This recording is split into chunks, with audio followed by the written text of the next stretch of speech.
You've been driving for a while and you feel like you've hit a plateau and you're just not improving anymore. You've upgraded your hardware, but you're still not able to be as fast as you would like. Well, guess what? I did that too, okay? I'm as guilty as you are. And that's exactly why Racine and myself created what we call the advanced way to learn. By using the techniques that we're about to show you, we were able to win national championships, and we're now coaching real-life drivers and sim racers all across the globe. So let me tell you why you absolutely need this to improve your racing skills. On this platform, you'll go through 5 learning steps. The first one is going to be to watch video lessons so you can take in all that theory. The second step will be to answer quizzes. We've created some questions to test your knowledge. Next, you'll have to partake in challenges. Here, you'll have to prove to yourself that you can apply what you've learned. You'll go on track and you'll try to beat the instructor's lap times or sector times. Following the challenge, you'll be able to send your onboard replay so instructors and other community members can help you improve. And lastly, you can get involved in the community to meet some new teammates and learn from others. This platform is a back and forth discussion between us, the instructor, and you, the students. If you're serious about becoming the best driver out there, this is the advanced way to learn.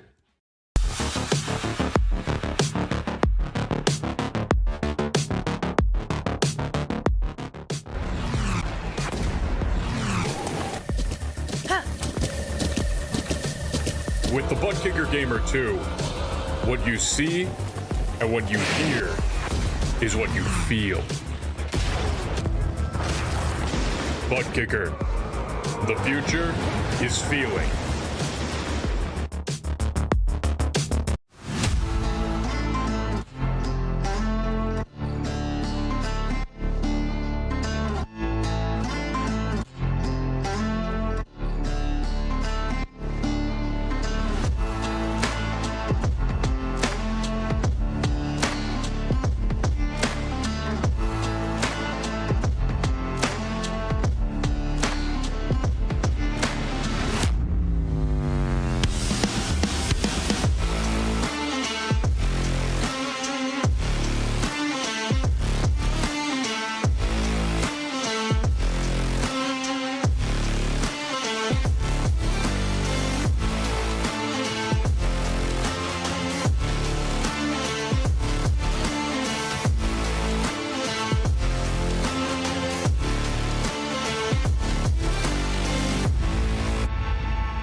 It's time for the final round of the PRL GTP GT3 series, the penultimate series to be finishing here for 2024 in the Precision Racing League. Coming into tonight at Road America, we've got two very interesting championships with realistically three contenders in both GTP and GT3 who could walk away tonight as a PRL champion. Myself, Ian Leary, and Darragh Thacker will be taking you through the round. As always, an hour of racing, Darragh, to decide two champions. Pat Pelchak with a big lead in GTP, but GT3 is oh so close. And I just think it will work really well for this kind of racing. Should be a cracking finale. But I think in both championships, drivers are going to be looking to just get themselves across that line. We've gone to so many classic circuits, a couple of tight circuits as well. Motorsport Zolder have thrown out some interesting rounds. But great to end on an American classic, really. Absolutely.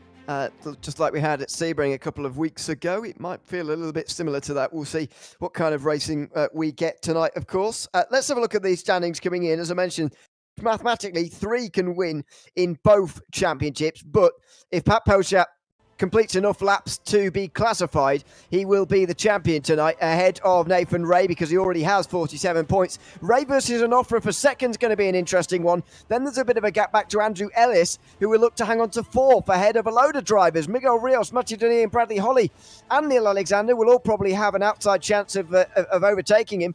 Shane Larson and Jeff Evans have both missed 2 rounds each, and that's put them down in 9th and 10th. In the teams for GTP, it's still very close between Aerokinetics, and Solpec. They're separated by just 14 points at the top, with Waterback Racing Overdrive followed by the 2 Parabola teams. SRT are sick ahead of Tech Sport Academy, Project 91, Driven Esports Pro and Fury Simsport rounding out the top 10 in GTP teams.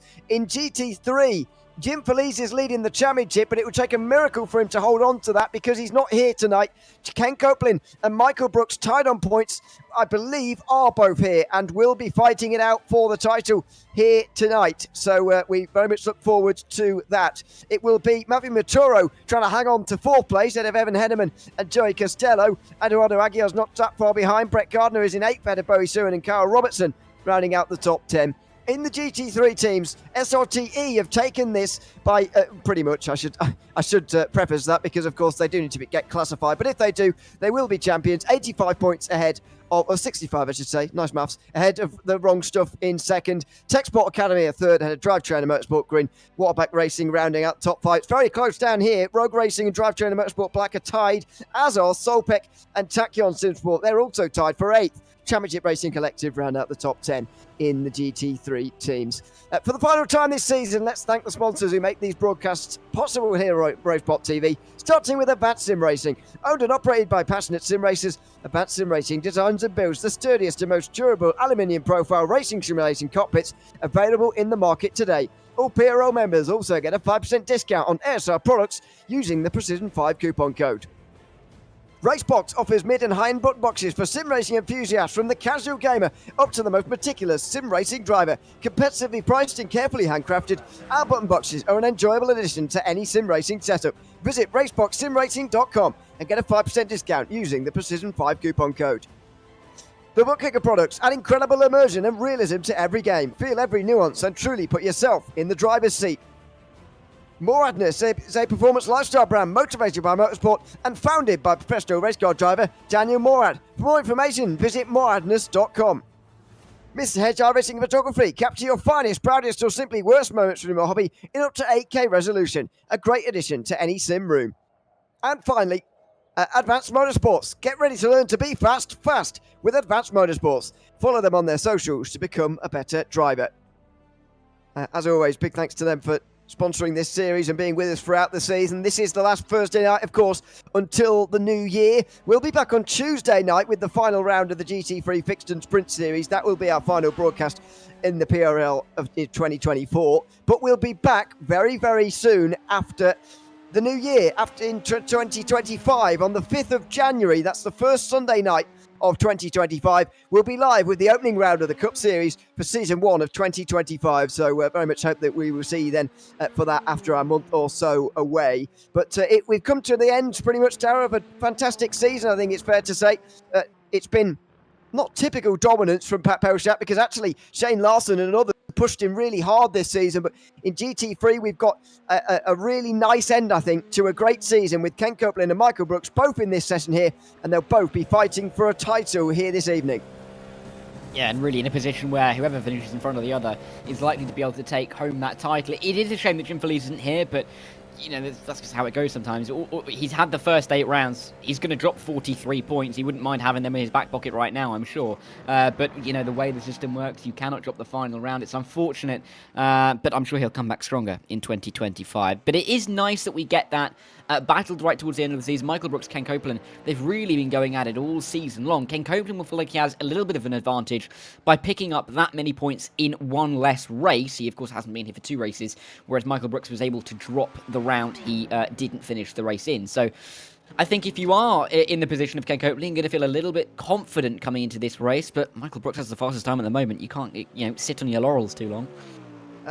You are right, by the way. There is 2 0 scores for Copeland and just the one for Brooks. But it is worth noting that Brooks has got a 38 score as well. At round number 3 at Zolder, he really had a difficult race. Finished, where was he? Way down the field anyway, in that race. Finished 26th overall, it was. That's just outside of the top 10 in the overall, in the GT3 field. So, you know, he did have a bad score on top of that. So, but of course, it is 30-odd more points than Ken Copeland was able to get in this non-score. But there you go. They have ended up equal on points now. And as you say, whoever finishes ahead of the other effectively will be champion. Shane Larson has often been on the top of the standings, and again he is here with the current pole position. He holds that over Brandon Wilson, who's looking to help Pat Pelchat to win the team's championship with Solpec here. They're up against Aerokinetics. That's Nathan Ray and Brandon Wilson is with Nathan Ray. I'm getting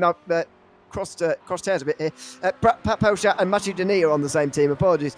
That's who we're looking out for. Those are the 2 pairings anyway we'll be looking out for. And there you go. Wilson and Pelchat, 2nd and 3rd. Then Ray is down in 5th and Denis is down in 9th. All 4 of those fighting for the team's championship in GTP are in the top 10. And again, that's good to see. It's nice that we have that kind of championship battle right towards the sharp end. You don't want to see too many drivers falling behind when in a battle. Costello going fastest in the GT3. His times look like they are decreasing a touch, but still over 2 minutes for the GT3s. The longevity of this circuit, I think, will mean that we're going to see less in the way of lapping, naturally, which could lead us to a little bit more racing action between the classes and a more focused battle between the classes throughout the race, which could be quite interesting to see. It's going to be good for us that we don't have too much interference in what could be some exciting championship battles, but the fields look like they're going to be tight. I mean, you can look at the top 4 in the GTPs, the top 5 in the GT3s, less than 2/10 in it. Around a lap as long as this, it really shows how close these championships are. I still think the GT3s could be lapped about 5 times or so around this circuit. You've got to remember, it is a long circuit, but it's quite a big time difference. 18 seconds between GTP and GT3. That is fairly major, actually, as far as this season goes. Dave Menino makes his way out the final corner here. He certainly is improving on his way up towards the line, although he is currently 2.7 seconds off of Shane Larson's provisional pole position. He rockets up to the top 10, 9th after a big improvement on that occasion for Dave Menino. Timothy Larson is also improving as things stand. Brandon Wilson is sort of as well. He's alongside Edwin and Onofre. They're 3rd, 4th and 5th, those 3, all improving as things stand. As I mentioned, Wilson is alongside the Aerokinetics teammate Nathan Ray. They are looking to take the team's title here, and they're currently both inside the top 6. Wilson looking to get himself a little bit further up the order with this lap time, and it's going okay so far. It is. I mean, it's good to see that we've got Ryan Wilson up exactly where he is, but this is going to be his last attempt to get it onto the front row. At least he'll be looking to try and get it onto the pole as well, pick up that extra point for getting the fastest time in qualifying. Bit of a wiggle on the exit, but then you rise up the hill. You can't quite see the finish line yet. There you go. As you climb the incline, let's see where he can get to, if anywhere. Only a couple of attempts is needed. Can he jump in his way up to P2, P1? I think he's going to stay exactly where he is. It's a slight improvement, but only by a couple of hundredths, and it's not enough. Wow, he's set the same time as Edwin and Onofre.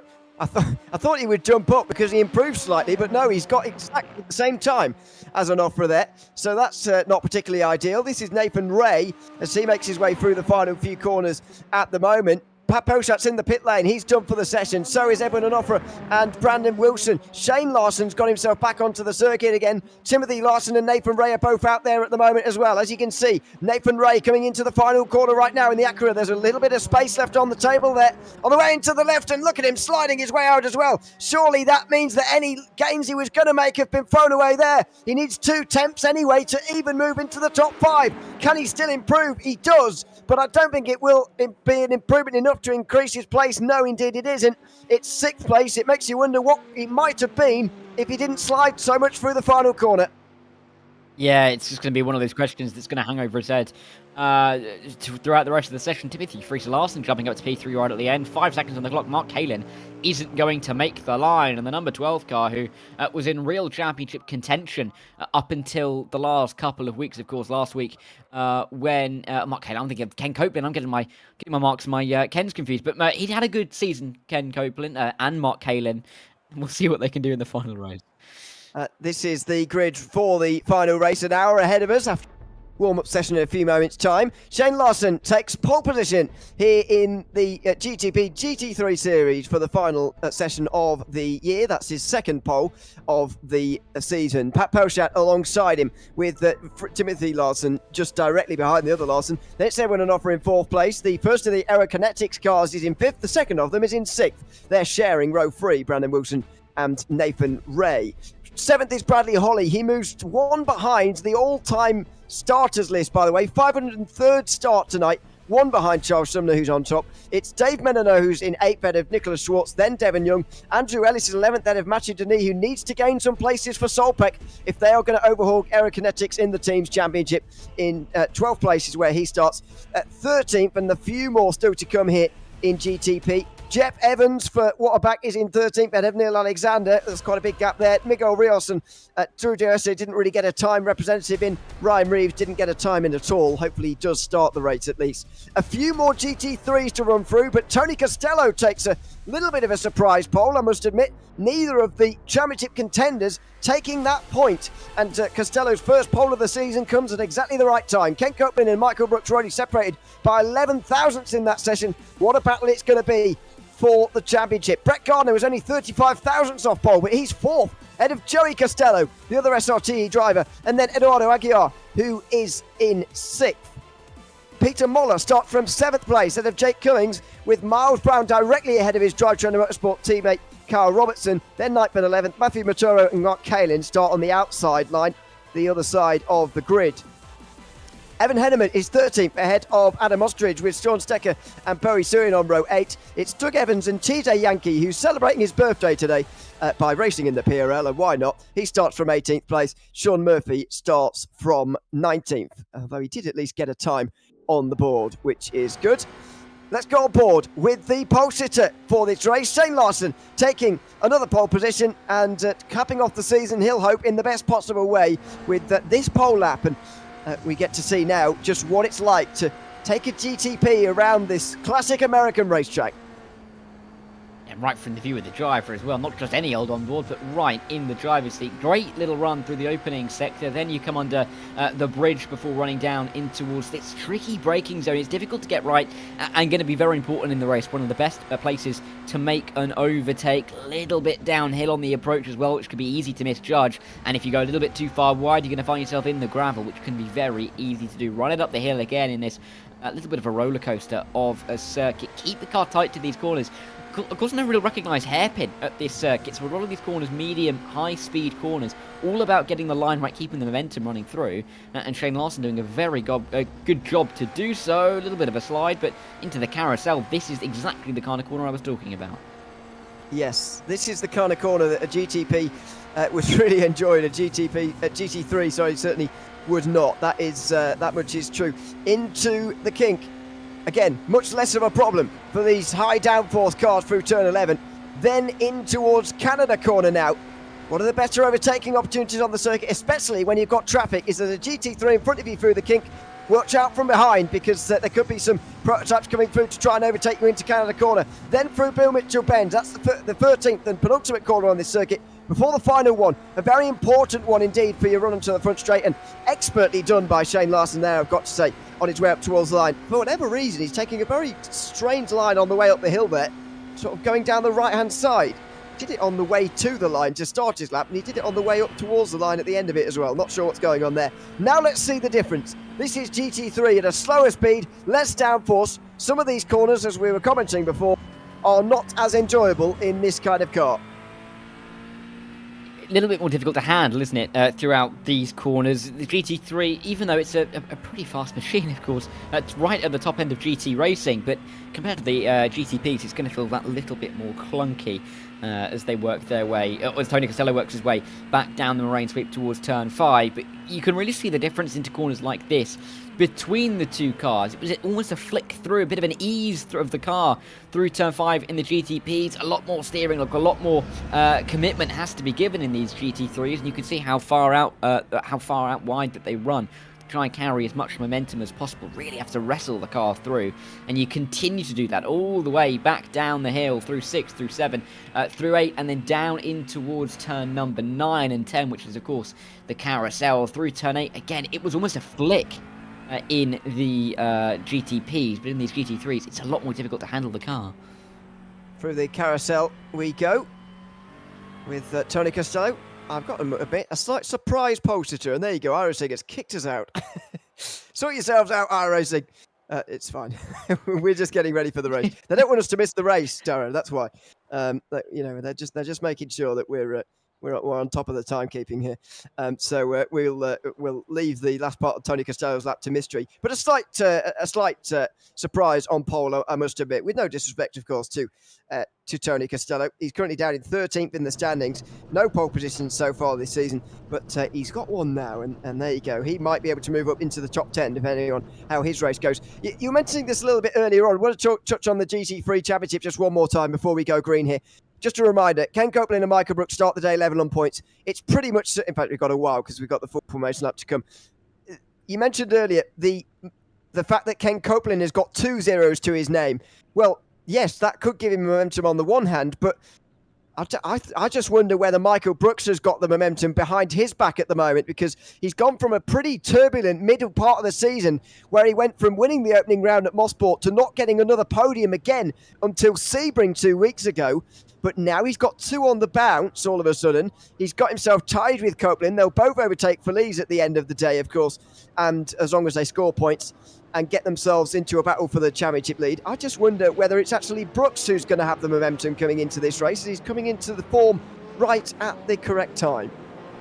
Oh, yeah, there's no doubt about that. I mean, he will be feeling like he has that momentum. I just think if you're either driver, you're going to feel like you have that momentum. Like you say, Michael Brooks, with the last 2 wins, really picking up form where it matters. Ken Copeland has just picked up the more points across the season. He's got 4 wins to his name, mostly in the first half of the season, but he still picked up a P2 last week. So there was still a little bit of form behind Ken Copeland. The difference is they're going to be pretty close off the start. 2nd and 3rd, Tony Costello, having a very good qualifying. Maybe the wild card pick in the battle for the championship. Brett Gardner in P4 starting off the line is not a driver you should forget about lightly either. He's 56 points back in the championship, and he's missed a round.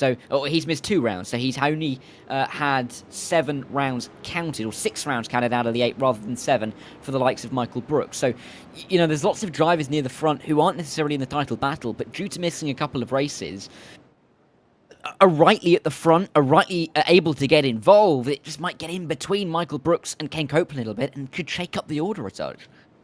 There's certainly support coming in for those drivers fighting for championships here today. Good evening to Anna Brooks, Matthew Baldwin, respectively, who are both cheering on their respective drivers. I bet you can guess who Anna Brooks is supporting. Of course, Michael Brooks qualifying on 3rd place for the start of this race. And actually, he's not going to have Brett Gardner alongside him, because Brett Gardner's decided he wants to start from pit lane.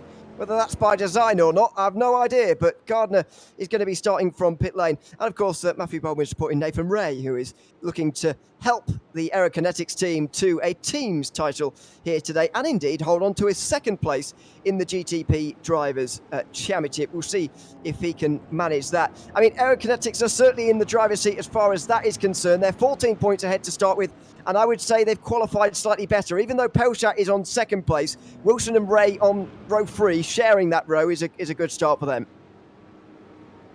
It is, and it's a good position to try and launch themselves off of to get towards the front of the field. I think it's going to be a very tense start and tentative as well for quite a lot of these GTPs, albeit Pat Pelchat's in a very good position to try and take home the championship. There's still battles going on for P2, P4 as well, so I think it's going to be tentative. That may then have a bit of a knock-on effect back towards the GT3s where we're seeing the championship battle right at the front, so we could see that start to spiral a touch, but also a couple of the drivers further back in the order. You can see the almost monster-looking livery of Miguel Rios. We've seen how well he's been able to do in mid-pack so far this season. He's starting towards the back of the field. Where can he go from 15th? I think that'll be an interesting question.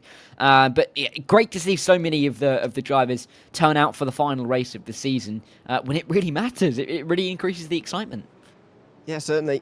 And one final good evening to Wesley Perry as well, who says he's been watching every Thursday this season. Well, you can join us on the other nights as well at the PRL. It's not just Thursday nights, of course, Sunday to Thursday, although we are about to have a month off for Christmas and so on. So there you go. We will be back, of course, on the other side of 2025 when the PRL returns again, including this series. We'll get into that again a little bit later on.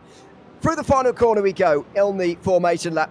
It is Shane Larson who will take us to the green for the final time this season. And in the GT3s on the right-hand side of your picture, it will be Costello taking your way to the line. Tony Costello, that is, as the green flag waves one last time here at Road America. Shane Larson gets us underway. The GTP GT3 series is underway again. And already Edwin Onofre's moving around there in the background. Pat Pelchat's going on the defensive from Timothy Larson, who breaks very late, and Pelchat breaks early, knowing that just a finish tonight means he will be champion. Oh, a big slide in the background from Nathan Ray, who gets onto the crash on the outside line. He can't afford a crash either, as the GT3s also make their way down in towards turn one. Ken Copeland gets to the lead immediately, and Costello goes wide. Not a good start, I'm afraid, from the pole sitter into turn one.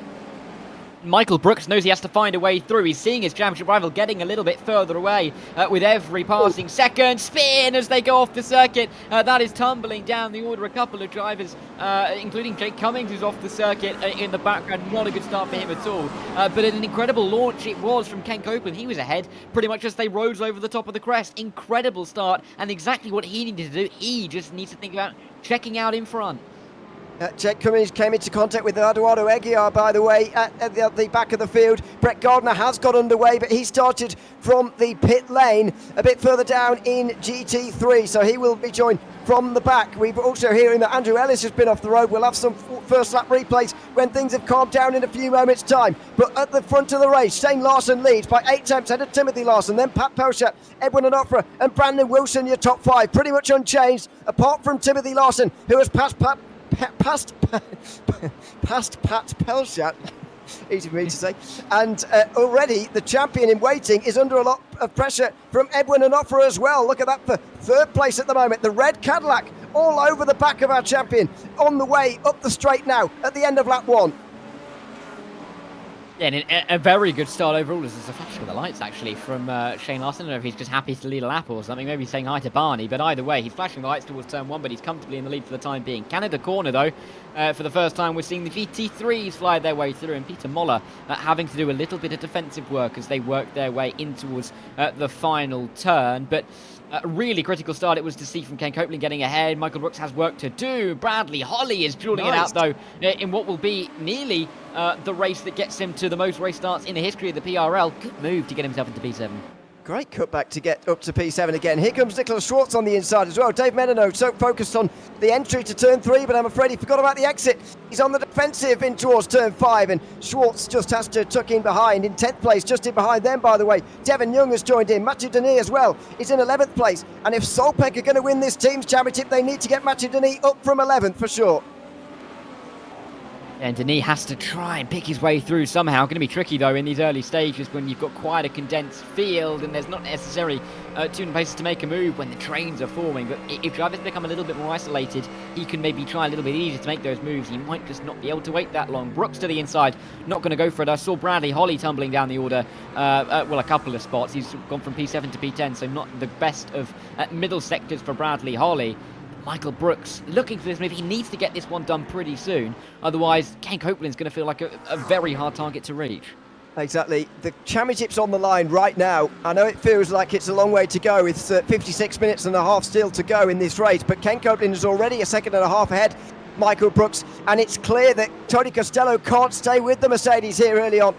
It was a great start from Copeland, who reacted better. He was in the lead in towards turn one. It was already single file by the entry to turn one. Now Michael Brooks has to make a pass of his own, and he has to focus on getting up to the Mercedes in any way that he can here in the next few moments. Now, will there be a chance in towards Canada corner? He has got a better exit, but he's going to be lunging for a long way back, and he can't go for it here. Costello late on the brakes again, and that McLaren, a little bit lighter as it is, seems to be a bit better on the brakes. That could be bad news for Brooks as he tries to work his way through.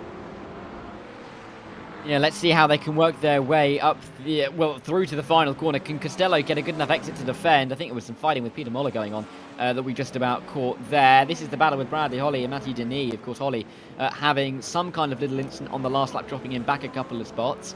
He's now in a battle to keep himself inside the top 10. Rioche, though, with the gorgeous move around the outside as they made their way through the Marine Sweep to turn number 5. And he is progressing his way up the order from the back. It is now P12 and looking a little bit dangerous in that menacing-looking car. Looking up the inside there, Mark Kalin on Peter Moller, can't quite do it for 7th place. Just either side of them is Carl Robertson and Miles Brown, by the way, in their very distinctive green Corvette. It's Brown up ahead and Robertson just in behind, a double layered flavoured sandwich, if you like, for 6th place there. Let's have a look at some replays from the start. This is Bradley Holly at the back of the Jeff Evans, excuse me. This is in towards turn number 1, and he seemed to slide very much on his own there onto the outside line. That was a bit weird, to be honest, to see a prototype behave like that into such a high-speed corner. Yeah, it wouldn't be too comfortable either for him in that car. This is Jake Cummings getting turned on the nose and finding himself in the barrier. Yeah, just about in the barrier on the outside. Nearly slowed the car down enough to avoid hitting the wall there. Unfortunately, they may sustained a little bit of damage, but it wasn't the biggest of hits. But depending on the geometry of the crash, you can have a very small little moment. Oh my word, as there's a driver going off the road. That was quite a scary angle that we saw for that. It's Adam Ostrich, I'm afraid.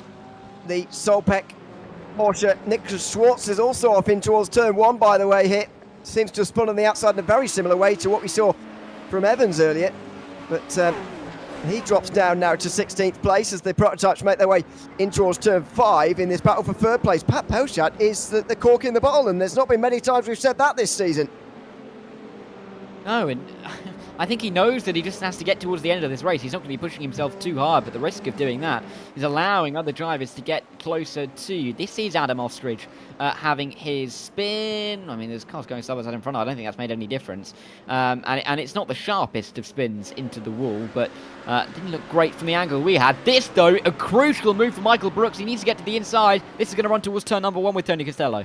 Is this already a couple of laps too late? We'll see. Brooks gets through, though. Costello breaks early. He knows that this is not his fight at the moment, and maybe he is just going to allow the Mustang through now, just to allow that championship to filter itself out, if you like, and not get involved with it. But what a big task Michael Brooks has now got. This is what happened to Schwartz. He was looking down the inside of Dave Menino, and he couldn't quite do it.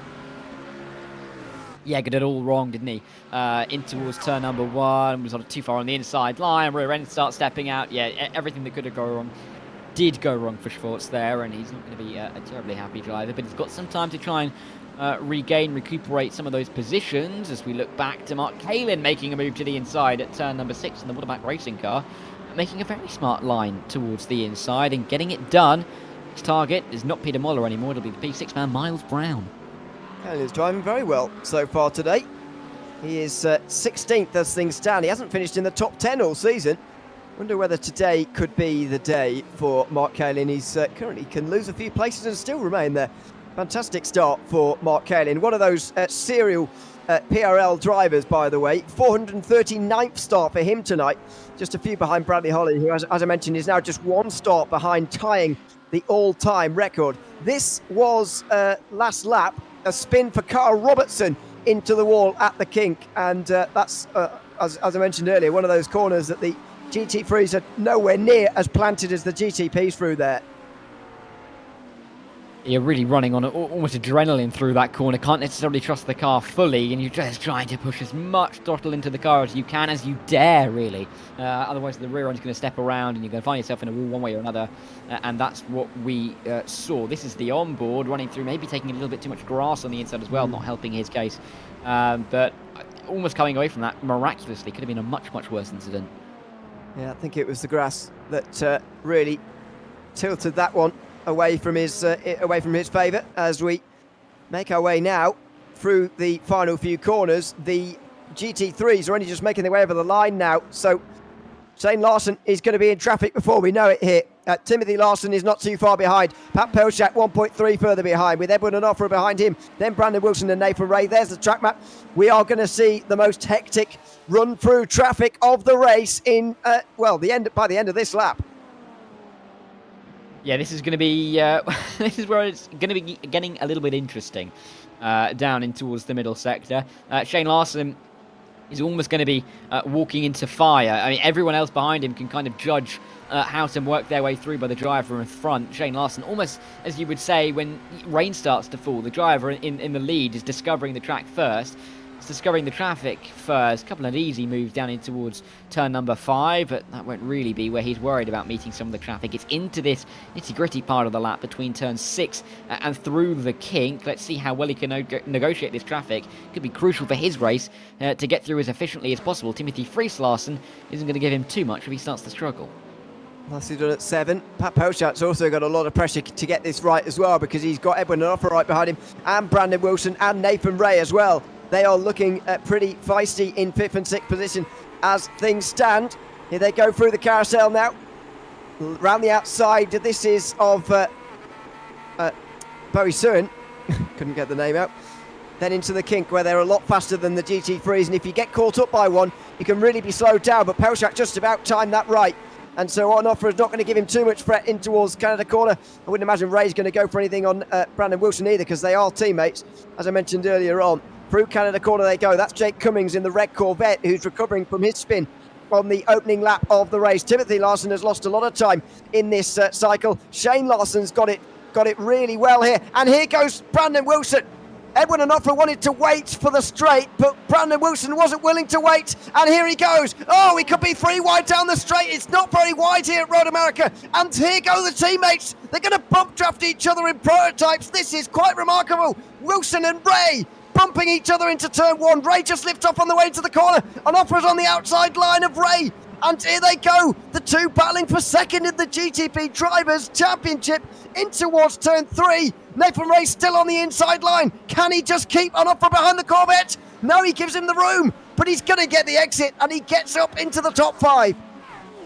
Onofre was in the most horrible position to be in on the circuit. Into turn 1 and into turn 2 was not where he wanted to be whatsoever, and was almost unlucky in that regard to get stuck on the outside, hung out to dry. But the opportunism from Brandon Wilson into the final corner set that all up for himself and Ray to work their way through. It's also worth pointing out in all of that, Timothy Fries Larson has lost a big chunk of time to Shane Larson, about 3 seconds nearly to Shane Larson as that gap has grown out. Pat Pelchak hasn't really been able to gain much. Brandon Wilson, though, right on his rear as they run in towards turn number 7. This is going to get tight, but I think Pat Pelchak just about going to hold off as they go around the outside of the carousel.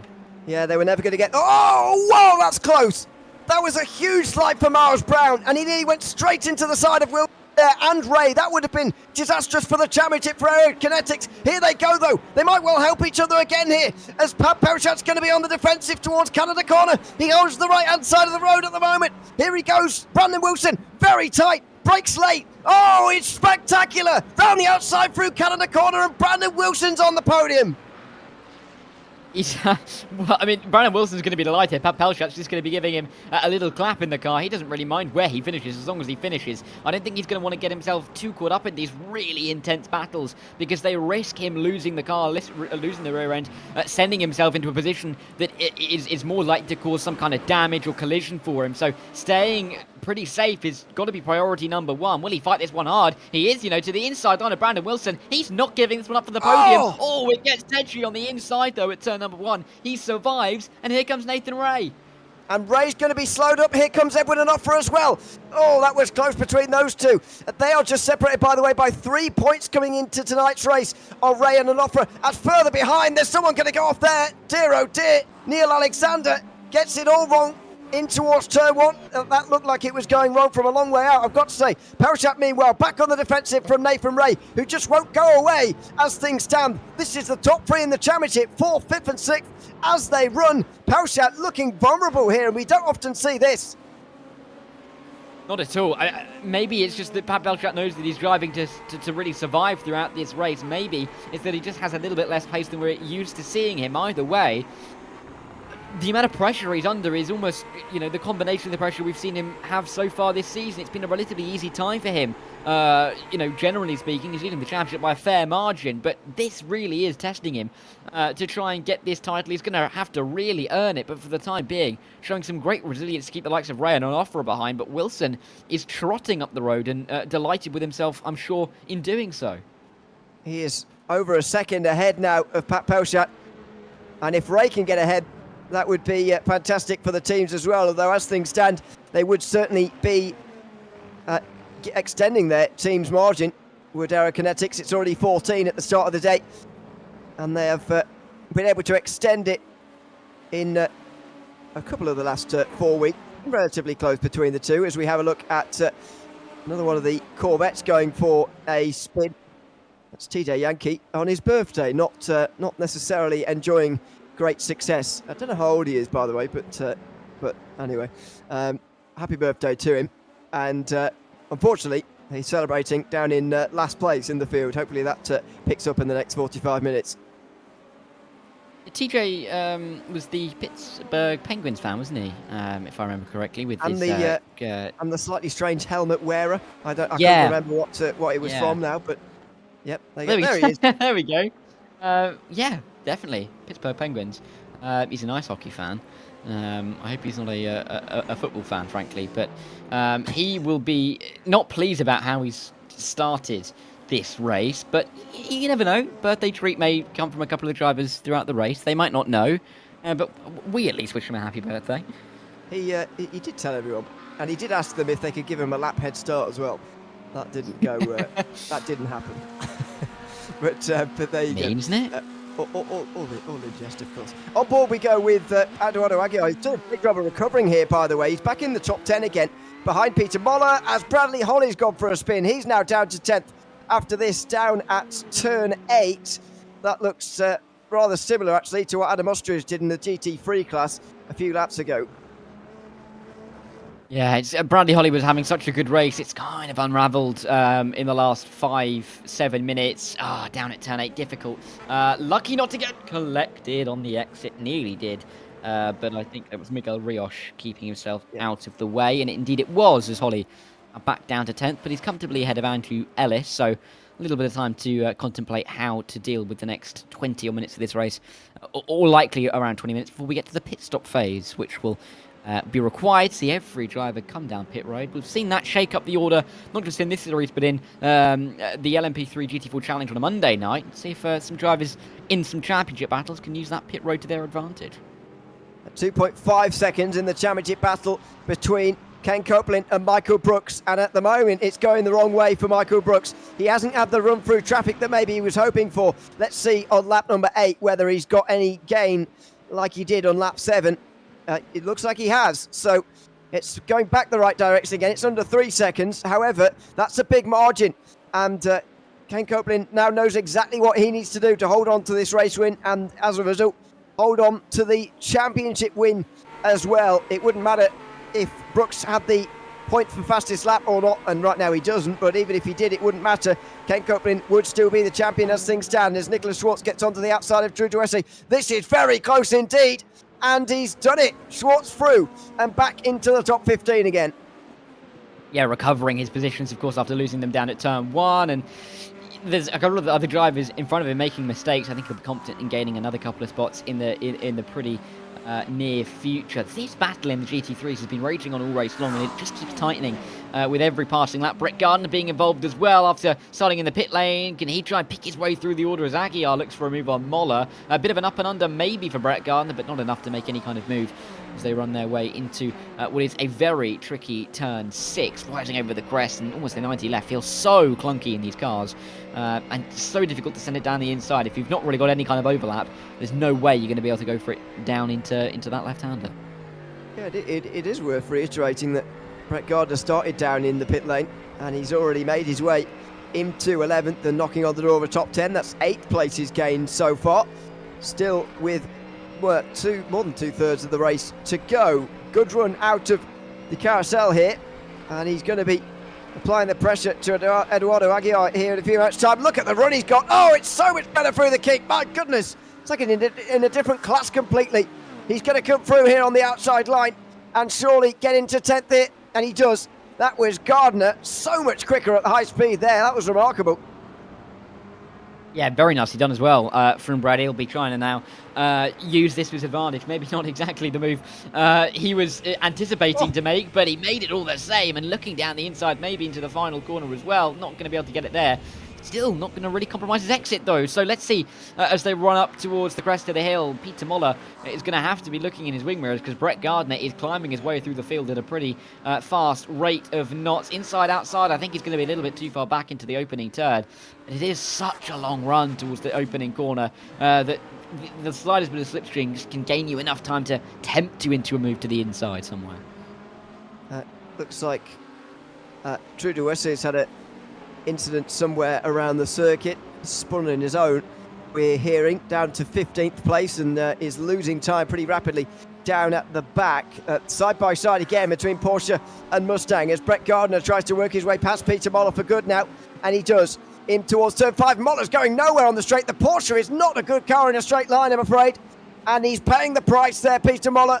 Outside line of Aguiar, who is going to shove him out wide, but can't quite shut the door on him. Here he goes in the Porsche. It's a squeeze. Breathe in, everybody. And he just about makes it round the outside, but stays on the road, I should say, but doesn't stay in 10th.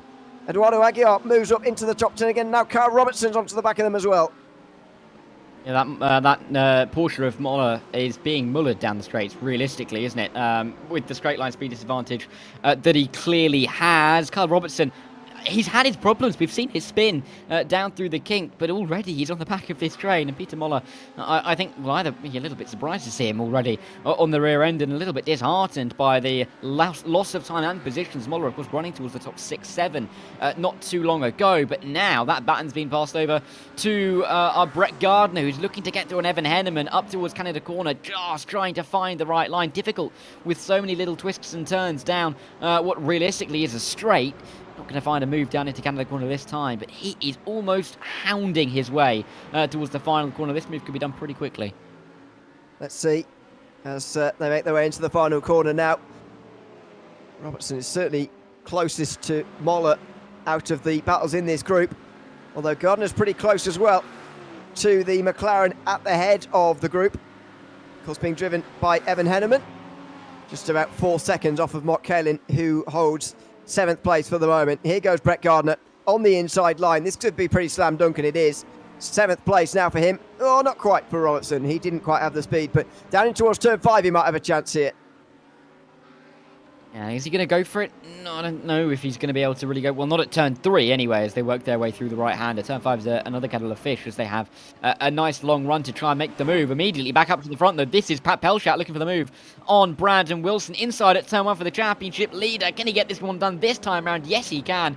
And the Solpec Precision Racing driver who's leading the Drivers' Championship is now ahead as they run their way in towards turn 3. But they are bringing along a train. Ray and Offra wouldn't mind these two sparking a little bit more of a fight. It opens the door for those guys to get onto the podium. It's a good job that Pelchat didn't still have an overlap with Wilson there, because he certainly saw in his face, and he's back onto the podium again. But the traffic is upon us again, so here we go again in the traffic down the inside at turn 5 on Sean Murphy in the red Porsche. The 4 of them still locked together for 3rd place, although there hasn't been much change since the last run through traffic. This is where the overtaking opportunities really do come, though. Next up is Adam Ostrich, and they'll hope to go around the outside of him now through the carousel. Yeah, difficult though. It's tricky as they get their way in towards the carousel. Line of stern 1, 2, 3, 4 flying through shot, and you can see them all. Oh! Boost between Onofre as they work their way through the carousel. Should be able to get the move done into the kink, and indeed he will. But that was a bit of a scary moment, and it's just not been a very good time down there in the GT3s. But it's side by side still. Ray and Wilson are going at it this time. Well, Ray has been given the place, so Wilson falling backwards. Ray says, I might be able to keep up with Pelchat here, so I'm going to try to. And he goes through on the inside line, through Mitchell Bend as well. They go. And there's a seconds gap now.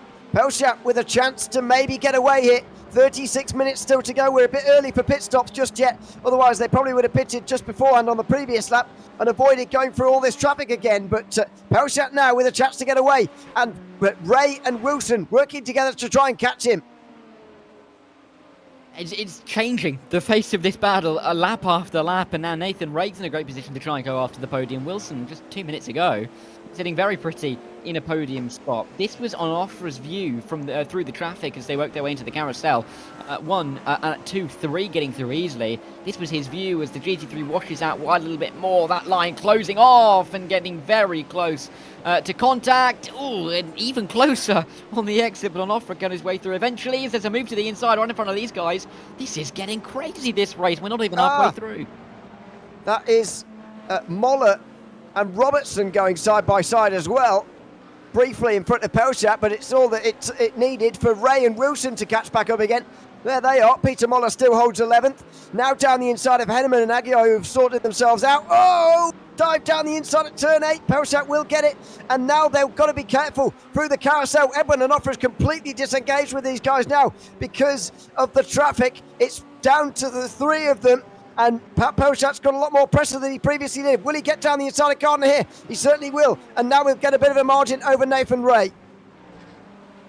Now run their way into this tricky little part of the straight, especially when you've got traffic, but they're still going to be fighting this one out. Brandon Wilson looking for the line, looking for the position. Not going to be finding it down at Canada Corner. He's going to have to be going searching somewhere else. Difficulty for Pelchat coming through the traffic of Mark Kalin there, but eventually getting his way through. And in the end, it's a bit tricky for Nathan Ray and Brandon Wilson. So Pelchat should be safe for the time being. I think his hopes of getting a top 2 are likely to be futile, especially seen as the pace of Larson and Larson has been pretty impressive so far. But this is now the battle for Onofre and Wilson as they run up the hill. This is such a back and forth battle. It is. Edwin Onofre has gone from nearly 2 seconds behind to right on the back of them here. And he's looking at the outside line. He's going to switch back to the inside and get it. If he's alongside, he will. No, he's not. Oh, I thought he would get the exit there. He didn't in the end, but down the inside they go. We're hearing Brandon Wilson might have damage here on the front end. Ah, yeah, he does. Front left. Right, excuse me. Left as we're looking at it. Should probably learn my left and right. Let's have a look at how it happened. Through the kink. Well, it looked okay. Oh, he's running on the grass for some reason. Didn't get it on his teammate, did he? Or does he already have it there? I'm not entirely sure. We don't know at the moment where he's picked that up. It looks really minor to me, but it looks as well. If you look at the screen, it looks really minor. If you look at the timing screen, it looks major. I mean, oh dear, less major as that is. That was Nathan Ray going off the road, and suddenly Pat Pelchat's got 3 seconds in third. Yeah, the battle blowing wide open. All of a sudden, Nathan Ray, with the others almost coming together, all together, or having their own separate incidents, have just dropped off the back and given Pat Pelchat the breathing room that he has been looking for the opening half of this race. Of course, just needs to get to the end, or at least to a classified race distance to take home the title. The safety barrier now of 3 seconds means that you can have a little bit more of a cruise towards the end of this race. Oh, but it's not a cruise. Oh, and towards the final couple of corners. That is a very tricky little part of the racetrack. Oh, wide as well. I think that was Brandon Wilson going off the road. That was just the worst spot to be in. He was on the inside, then the outside, then the inside again, and got it all wrong. And lucky to get he's on the road, but coming into the pit lane as well. He's going to cut his losses and pit in now, even though he will have to do all that traffic again when he comes out the pit lane, which is why you really generally want to avoid that. This is what happened. He's on the outside. Oh, yeah, you're right. He was sort of stuck there in 2 places, and he went very wide at Mitchell Bend. Back on again, and now is in pit lane to get that damage repaired. Side by side, meanwhile, between Tony and Tony Costello, and that is Tony holding on to 3rd for the moment. The pole sitter, of course, now nearly 9 seconds off the overall lead of the race. Pretty remarkable early on. And speaking of which, Michael Brooks is falling further behind. Ken Copeland is controlling this race, looking to control this win for a championship, of course. If he were to win this race, he would be the champion with his 5th win of the season. And there's confirmation of it on the right-hand side. That is showing that Jim Feliz would still win the championship. I don't believe that to be correct, if I am honest with you. That seems to be applying drop points of 43 when... well, what is that doing? I can't quite work that out. I don't know if you can, Dan, but it's anyway. the maths, but it isn't adding up, really, is it? Not particularly. But we do know though that Michael Brooks and Copeland, whoever finishes ahead, will win the championship. So it doesn't really matter the points. I'm disappointed about myself. Do we know that? I think so. Well, yeah. I have noticed actually on the PRL document, I believe it says that Ken Copeland has 315, but when you add them up, it is 330, like we showed at the start of the broadcast. So I think all the numbers are all over the place, but I think we're right in saying that they're tied coming in, which makes it easy in the aspect that whoever finishes ahead wins, and we don't have to do too much math. We can just look at some positions and make a judgment. I think that. Yeah, I don't know what's going on there. To be honest with you, I think that could be counting this week as a drop week, which is not allowed, of course. You can't take the final round as a drop round in this series, as far as I'm aware. Anyway, yeah, you drop your. Oh, I'm just reading the rules now. You drop your lowest scoring race except for the season finale, which of course this is. So it's a shame in some ways that Feliz has had to drop this or miss this round, really, because it is the only one that he can't drop. That, of course, would add 43 to his score effectively tonight, with Ken Copeland currently scoring 56. That would only be a 13-point gain. So if you could take this as your drop round, Jim Feliz would still be leading the championship as things stand, but that is not the case as far as we understand it, and we do indeed still believe that Ken Copeland is on course to win this championship. Hope that wasn't too confusing.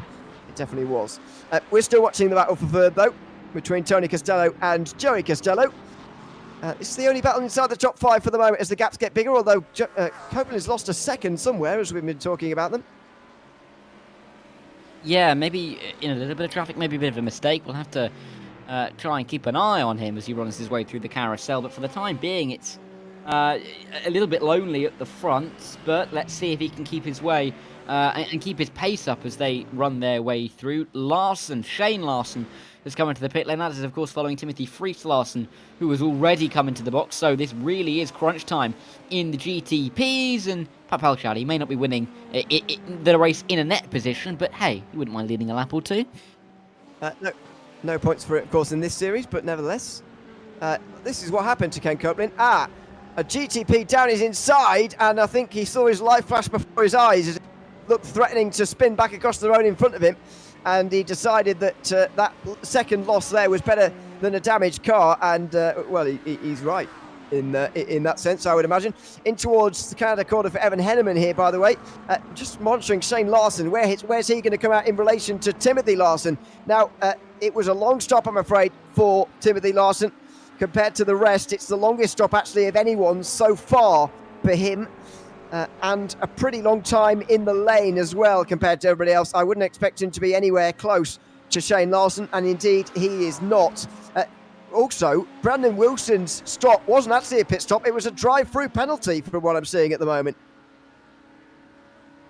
That is not good at all, especially this early on in the race, not even halfway, well, just over halfway through. That is awful to pick up a drive-through this early on into the race. Could call into question how tricky the rest of the race is going to be and how close we could be seeing a few other drivers are running to the incident limit. Mark Kalin on the inset now, trying to make a move to the inside, getting turned across the nose, and maybe I think Carl on the outside will be arguing that he missed the apex. Mark Kalin will say that he deserved the line. But the stewards, I'm sure, will reach a verdict on that after the race. They certainly will. Maybe Kaelin's search for a top 10 will go on. This is Denis. Trying to go around the outside of one of the Porsches there, and he gets into the gravel and spins off the road, I'm afraid. And Solpek's difficult evening to try and win this team's championship gets even more difficult, even with Brandon Wilson's drive-through penalty. That's made life a bit harder. It has. This is a race where you don't really want to keep, make your life harder for you at all. This is a race with so much pressure onto it that you just need to make it go as smoothly as possible. We've not seen too many penalties. The first 35 minutes of races so far this season, and getting in the last race is just going to add that little bit of pressure that you are not going to be too happy with. Drivers want these kind of races to go as smoothly as possible. Yeah, they want to gain positions. Yeah, they want to fight. But anything going majorly wrong, like getting a drive-through penalty, is exactly the opposite of what's going to keep them calm in the driving seat. But how you adapt is part of the difficulties as well, and the drivers that adapt best find themselves at the top of the championships because as they're able to overcome that kind of adversity in the best manner. Evan Henneman has to overcome a little bit of adversity. That's not the best of lines through the final few corners, and he's going to overcome it by coming into the pit lane. That could be a smart move. We'll see how that plans out at the end. Still waiting for a number of GT3s to pit in, by the way. I believe we're still waiting for 13 of them, although that makes it 11, I suppose, with Miles Brown and Evan Henneman in, but still more than half the field we're waiting for a pit stop from right now. Less so in GTP, where only 6 of the cars are still waiting on a pit stop, and Timothy Larson, after his stop, has come out only just ahead of Pat Pelchat. That's how much time he's lost here, Timothy Larson. That's how long the stop was and the lane time was. He is in the clutches now of our champion in waiting. This should be the battle for second place when it all sorts itself out. Yeah, it's going to get a little bit tetchy. Of course, Friese Larson having his own couple of difficulties over the last couple of laps. Pat Pelchat just going to keep his nose out of trouble. We've seen Timothy Friese Larson be able to overtake and pull away from Pat Pelchat a couple of times this season when Pelchat hasn't necessarily had the pace that he has required. But Friese Larson now in a very different scenario where Pat Pelchat, yeah, maybe looking for P2, but at the same time knows that P3 will be more than enough to get him to the championship winning position. I think only getting through another 10-12 minutes or so should get our current reigning champion of Pat Pelchat into a championship winning position to make it 2 from 2 at the end of the year. Absolutely. I'll be very pleased indeed with that, as more pit stops in GTP. They will shoot up now. Where's Nathan Ray? Behind Pelchat, as we expected. That is a lapped car just coming through, by the way. Ahead of him, Drew Duessy, who recently just rejoined the road after a spin out of turn number 8. But this is the battle for 4th place. Timothy Larson versus Pat Pelchat. It's a good exit as well from Pelchat here. Suddenly looks a bit feistier now in the second half of the race than he certainly did in the first, but even in the slipstream, the Acura not getting anywhere here.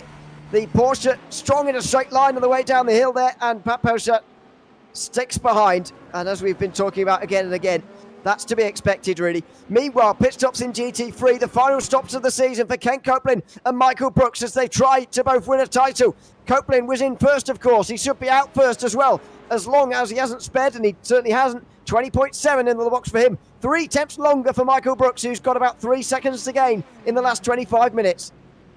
Yeah, this is really now crunch time. Michael Brooks and Ken Copeland are going to be going at it right to the end of this race. Oh, there's dust being kicked up. Is there someone off of the road? It looked all okay for the time being as Pelchat and Timothy Friese Larson get all up close and personal in towards the kink. It's still tight for them as they run towards Canada Corner, but avoided a big incident as they ran their way through the carousel. Looked tricky for just a moment, but as it shook itself out, they are okay. Side by side in front of them is not going to help themselves out as they run their way through Canada Corner in towards the final couple of turns, but they'll manage to negotiate that traffic without too much of a hitch and get towards turn 1 once again, where Menino and Young find themselves in the pit lane. Bowie Suin here on the inside line of one of the GTPs. Oh, the wind so powerful from that BMW on the outside there. Shane Larson that was, that he spun around. In towards turn number 1 for Pat Pelchat and Timothy Larson as well. But look how quick Larson is in the straight line. It's very difficult for Pelchat to do anything here if when he's in the slipstream, the car in front's still pulling away. Yeah, it's not an ideal scenario if you're sitting behind. Pat Belshad is in that scenario, but at the same time, like we've been saying, I don't think he's going to be too fussed about making this move unless he has a really clean shot to do so. This is where he might go for it, down in towards turn 5, just gaining that extra inch, that extra foot every 100 meters or so, down in towards turn number 5. Outside line is where he's going to find himself. I suspect he backs out of that one, tries a bit of an up and under, see if it works out towards turn 6, and it might, you know. Better run towards the corner. He's got the racing line. Can he make this move work? All around the outside goes Timothy Friis-Larsen, like he did at turn 1, but he's gone onto the grass, and through goes Pelchat, and the championship leader is looking to try and crown himself champion by getting at least into the top 2. He was so desperate to get through there, Larsen, that he went too deep into turn 6, and that is a position up for Pelchat, now on 52 points on the day as things stand. That is currently 4 more than Nathan Ray. Brandon Wilson is still ahead of Master Denisa, though, by 3 points. So at the moment, the team Solpec would be gaining 1, but the team's champions would still be going to Aerokinetics by 13 as things stand. In fact, here is Brandon Wilson looking to tie things up on the day by going into 9th place, and he does. So Aerokinetics and Solpec are now tied on the day in their team's championship battle. That's just enough for Brandon Wilson and Nathan Ray. And let's see if they can just get this one home. 21 minutes, it doesn't seem like a long time. It really will feel like a long time, especially down a lot of these long straights here at Road America, where they just go on forever. You lose so many seconds down each straight. Each overtaking opportunity, if you're the chaser rather than the chase, is going to feel like they are ever so much further away as we get towards the final stages of the race. It takes 20, 30 seconds between Canada corner and turn 1. That is a mirage for a moment there of Timothy Friis-Larsen, but he appears back onto the circuit. I think a couple of little internet problems for him. We hope that they won't reappear towards the end. Ray gets through, and all of a sudden, again, battle. It's Jake Cummings now for the top 9.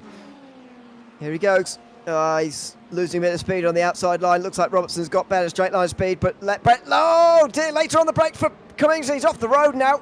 Back on again, nearly straight into the side of his fellow Corvette, and he's going to be a long way round here at turn 6, so he decides to just tuck in and get single file again. That's Edwin Onofre makes his way through. He's still in 5th place, but Robertson holds on for the moment, and of course Cummings' recovery drive is put on hold for now, but he's back in the top 10 after spinning on lap 1. Yeah, and doing a good job to try and recover after that difficulty that he found. I mean, getting turned across the nose, we saw a similar scenario for Mark Kalin, albeit not lap 1, not as many cars around, but still a similar scenario. Both drivers looking to try and recuperate as much time as they can. Nathan Ray getting towards the back of Timothy Friis-Larsen, who is appearing and disappearing on the circuit like there is no tomorrow. Inside line for Nathan Ray into the final couple of corners, and Timothy Friis-Larsen is a moving target, not because he's a little bit unpredictable in terms of his pace. It's just, is he going to be visible on the circuit or not? Oh, that was close as they made their way through the carousel. That's Adam Ostrich just in front of one of the Parabola Cadillacs there. This is one of the battles further down in GT3, as you can see, 13th place, and further behind, Barry Surin is passing Sean Stecker here, and that's Surin easily through up into 15th again. This is one of the battles a long way further down in the field, one of those nightmare groups for a GTP to come up to the back of. Yeah, so tricky and dangerous as well at this kind of stage of the race and in the season. Just the slightest bit of contact, the slightest misjudgment can unravel everything you've built up over the last couple of months. So, the tenacity of these drivers has to be quite high. They have to be aware of their surroundings and ready to make ever so slight adjustments to their racing line. But see, Adam Ostrich, he's only focused on P13. He's not too concerned about the GTPs in their races. Inside line at turn 1, not going to be able to make that move. But up further towards the front, Timothy Friis-Larsen continues to be an alien on the circuit, disappearing and appearing at will. But Nathan Ray is now through and up into P3. He's ahead of him, yeah. So that must have happened when Larsen wasn't... Oh, he was visible. Oh, for some of it. But, well, we saw the start of it anyway. That's the important part.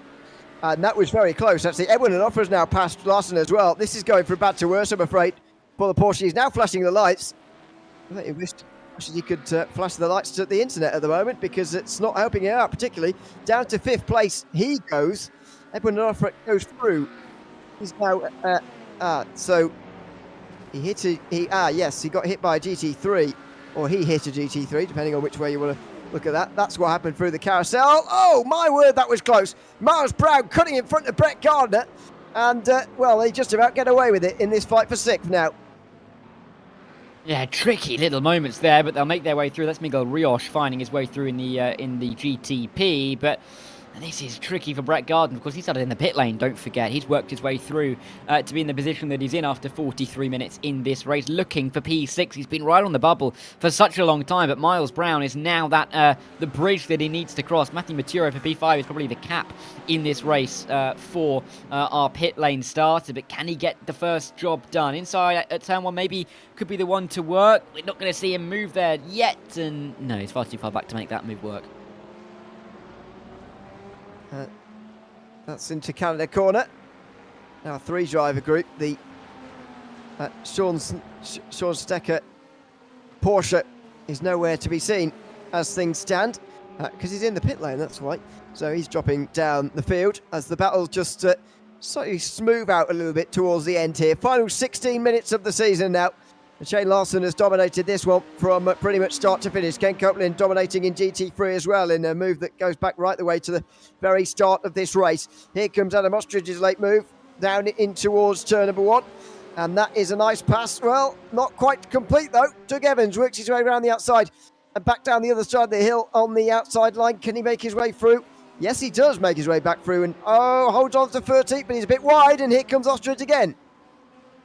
And looking for this, Bowie Suwen wouldn't mind picking up a spot or two as well if he can get himself involved. But Doug Evans almost defending the inside line, coming through the middle is one of the GTPs. That could be Bradley Holly, just demanding a line and finding it through the middle and can escape up the road. Bowie Suwen looking for the move to the inside. It's Adam Ostrich around the outside. Doug Evans almost stuck in the middle as they work their way into the corner. Suwen, in the end, pretty much sends it on Adam Ostrich, who looks like he's setting it into turn 60. The to and fro of this battle continues inside. Very tight for Adam Ostrich. That's not going to work out too well for him, and Doug Evans will hold on to the spot. But this is a great little ding-dong battle towards the back end of the order, with still a quarter of the race left to run. Yeah, absolutely, and no traffic around either. Normally we've seen in this race that traffic has created the battles, but not on this one. Doug Evans has created his own problem now by running wide at turn 8, and round the outside goes Adam Ostrich. It's a very long way round there though. He's never going to make it, and so has to tuck back in again into the slipstream. Here comes Bowie Suin too. Looking up the inside, he can't do it either. In towards the fast right-hander of the King. On board we go. He's looking to get involved, but when the two are going so side by side up in front of you so frequently, it's very difficult indeed to get involved at all. Ricky, I mean, you need to try and find a little way through if you're Bowie Suwen, but the only issue is if you try and go for a line that maybe isn't working or could compromise the exit of another driver, it could lead to a little bit of miscommunication, could lead to a little bit of contact. Ostrich, though, not hanging around, sticks his nose to the inside, gets the car stopped, and will run it out a little bit wide, but not wide enough to lose the spot, and he's happened to be 13. The only downside is he has got to be the leader as they make their way towards turn 1. They emerge into view as they rise over the crest, but this Porsche not losing too much pace down the straight. Doug Evans gaining a little bit in the slipstream, but not anywhere near enough to make a move. And Adam Ostrich in the end. Oh my word, he vindicated, I was going to say, for making the move at the final corner. Doug Evans, though, nearly wanted to give him a bit of a love tap in the rear, it seemed. I don't know what that was all about. He was clearly far too quick going into the corner. Around the outside he goes, and back through on Bowie Suin as well, who looks to take advantage of that. Really quite bizarre run into turn 1, we'll say. Going in there like a GTP almost there. Thankfully, made his way back out again. Looking again in the way towards turn number 5, and no move again on this occasion. This is Bradley Holly further down in the pack, and there is LED Lights. He looks very bored there, I've got to say. Just look a bit fed up, but there you go. Down in 14th, making his, as we said earlier, 503rd appearance in the PRL as he gets closer to the top of the all-time list. Now just one behind Charles Sumner as we look through the VR at what he can see. Not a lot ahead of him right now, and that's not because he's leading. I'm afraid it's because he's down in 14th and he's quite a way off the back of the field. Windy on the circuit, though. Does that say wind north at 23 miles an hour? That's a little bit blustery. You know, you'd be able to look at some flags flying today, that's for sure. I mean, there are the conditions. You can see it's a very windy day here at Road America. It's, you know, early afternoon at the start of April, but we're not being fooled by those numbers, that's for sure, as Holly works his way up. But I think he's just kind of been a little bit lonely in this race. After making a couple of mistakes early on, it's just not been the best of runs, and it's more of a case of getting the car to the end. Just not been a successful night for the 184. Not particularly. He was in with an outside chance of finishing 4th in the standings at the end of tonight, by the way, but that's not going to happen. He might even drop behind Shane Larson. Might just about hang on to that. There is Ken Copeland for the wrong stuff, leading the way in the Mercedes as things stand, because the wrong stuff are second in the championship there, but SRTE with both Costellos are running inside the top 5, so they're never going to catch them, even though they are 1-2. Copeland and Brooks, teammates, of course, even though they're not in the same car, and it's looking good now for Ken Copeland, I've got to say. 6.7 seconds in the lead. Makes you wonder whether he would have won anyway, even if Brooks had gotten right onto the back of him immediately, but it would have been a really different race if he had done.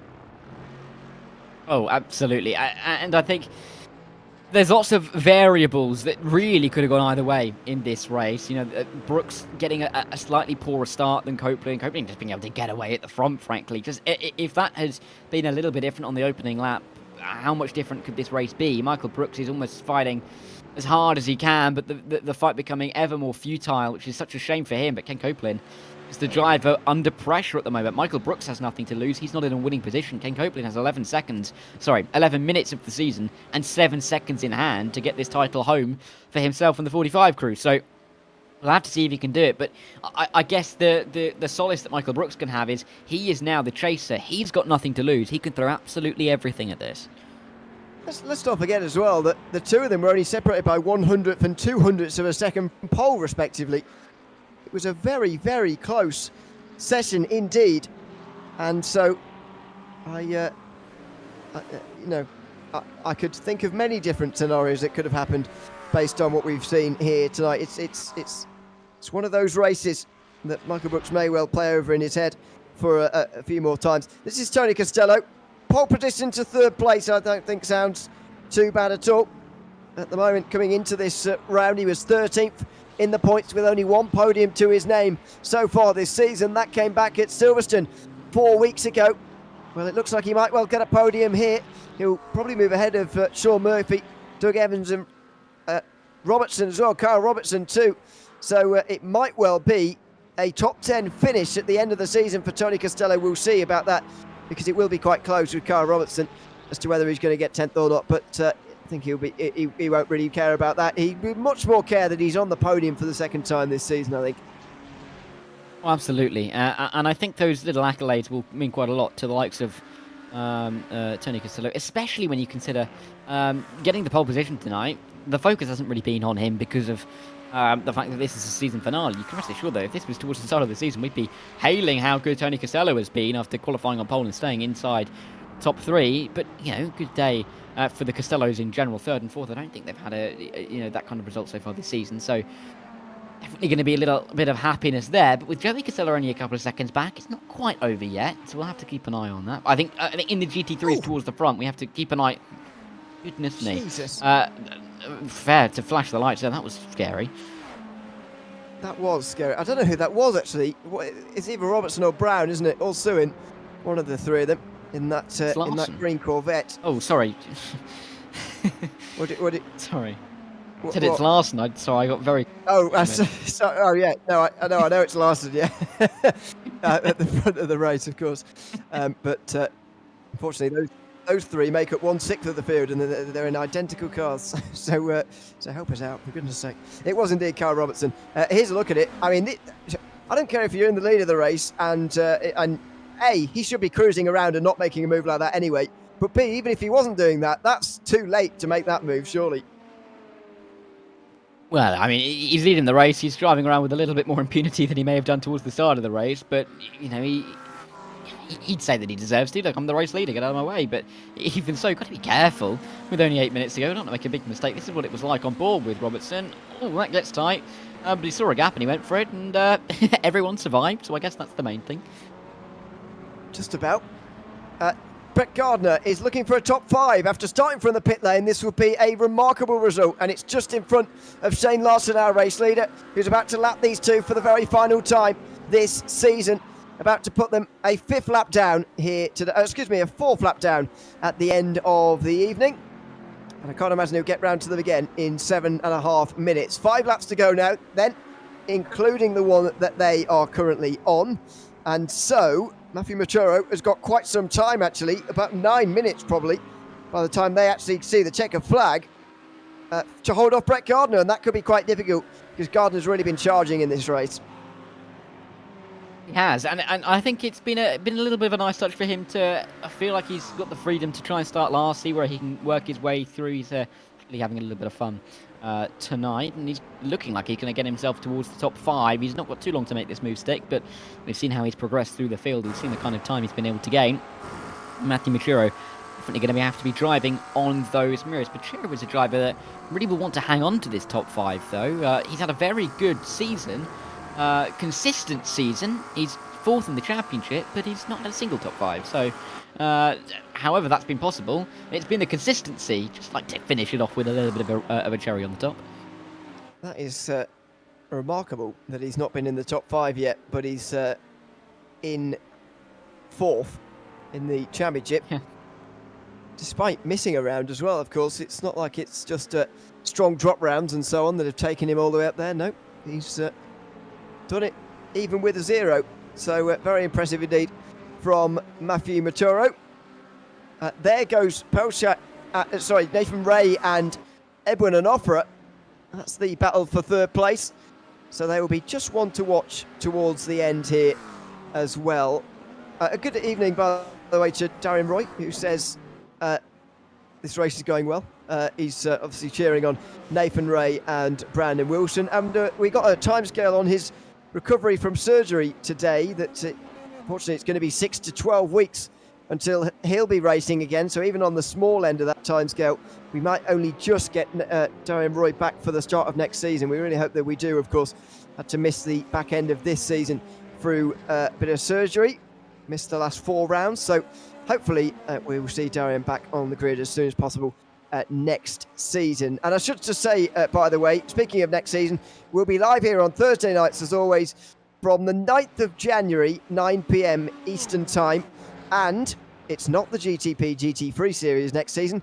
We're adding the LMP2s as well. GTP, LMP2, GT3 on the circuit together. It's a full IMSA series effectively. What an exciting prospect that is over the course of next season. Yeah, it's going to be a very interesting one to see. Even more, actually, even though we can get more in this series. But we're somehow going to pack more in for next season. Kind of wait for 2025. Matthew Denis and Neil Alexander having a nice little battle towards the end of this race at the back end of the GTP class as they run their way back down towards turn number 8 and in towards the carousel. But Denis doing a very good job for the time being. But exciting things coming to the PRL in 2025. I really am looking forward to see what more action we can get. We've had such great championship battles in all series so far this season. We had a very close battle to start off the week on Sunday, didn't we, in the Cup Series. We've had Monday night in the LMP3 GT4 Challenge. It was a close night. GT3s, we've still got to finish next week in the Fixed and Sprint. And of course the Truck Series yesterday. So it's been a great season, and it really sets us up well for a really good looking 2025. We'll be back here, of course, at RaceSpotTV. Very much look forward to broadcasting the races again next season. And I hope you're not tired of us yet, because we'll be on some of them probably. So there you go. We will be back in 2025. Sign-ups are open, by the way, to returning drivers. So if you're a returning PRL driver, you can sign up. Make sure you follow the PRL. I'm not sure where else it would be announced, to be honest, but make sure you look out, especially on the website, precisionracingleague.com, if you want to sign up for next season. It's not open to anybody yet, but it will be very soon. So if you keep checking that, it will have a very obvious link to where you need to go if you want to sign up for a certain series, and you will be able to very shortly, I am sure. precisionracingleague.com if you want to check that out. This is the battle for 5th place. It's still ongoing here in GT3. Somebody asking you to chat who is going to be the champion in GTP. Pat Pelchat has now completed enough laps to be sure of the championship. In GT3, it's whoever finishes ahead of Ken Copeland or Michael Brooks. And at the moment, as you can see, Copeland's leading the race. He's on course to be champion there as well. Aerokinetics are on course to be teams champions in GTP, because while Pat Pelshat is gaining 2 points on Nathan Ray, Wilson is gaining 4 points as things stand, and Matthew Denis. So that's a 2-point game for Aerokinetics, who at the end of the season will be 16 ahead if things stay as they are. And SRTE have completed enough laps as well now to be the champions in GT3 teams as well. There are still positional battles to go for, though. And Matthew Maturo versus Brett Gardner is one of them. Down in towards turn number 1, 3 wide, nearly, not quite. There's Brandon Wilson just in behind, waiting for Brett Gardner to make his move. Then he'll go through. Gardner is through into the top 5 again. Yeah, and I think it was a little bit worrying for the GTP coming through down towards turn 1 for Brandon Wilson, because Devon Young is now right on his tail. He was flashing the lights before they got in towards the turn. To almost warn of his presence, but in the end, these two are not going to be giving each other an inch. Gardner and Maturo side by side towards turn number 5, down the moraine sweep, inside line for Brett Gardner, but he's just a little bit behind on the overlap, onto the brakes. Inside line should help him, but a bit of an up and under for Maturo. Oh, a bit of a rear slide, not going to help him out too much. And Brett Gardner getting the move done when it matters, and there is not a lot of time left on the clock for him to lose it. That's Timothy Larson going deep on the brakes, and Dave Menino's right behind him in the battle for 5th place as well. There's a couple of battles that have really perked up here in the final couple of moments. Dave Menino for 5th place, looking down the inside at Canada Corner. He's going for it here. Oh dear. Timothy Larson gives him the room, but in the end, Menino couldn't quite get through. Nathan Ray versus Edwin Onofre also ongoing right now, by the way, as they make their way through the final corners. They are going on to the last lap of the season right now. Yeah, this is really where it matters. Larson and Menino, of course, they're not necessarily fighting for the championship, but a top 5 to cap off this season is definitely a nice thing to show for your efforts over the last couple of months. Menino looking for it. He's not really been involved in this race too much, but he's going to look for turn number 1 to try and make this move work. Not going to happen there, though. Larson will stay firm. Whoa! Oh, goodness! Look at Larson defending there. Here goes Menino again. He can't quite get there, but the chance should be down in towards turn number 5. He's almost already looking to get alongside here. You can barely see him in the slipstream of Larson as he tucks right in here to the slipstream, but the Porsche is strong in a straight line. I'm not sure whether Larson has just streamlined that Porsche as much as possible, or whether it is just powerful. Oh, Menino's got that wrong. That will be it. Larson surely's going to finish 5th now. Larson gets it wrong. Or I should say Menino gets it wrong into turn 5 in the very place that Timothy Larson did a few moments ago, as Shane Larson now makes his way into the final corners.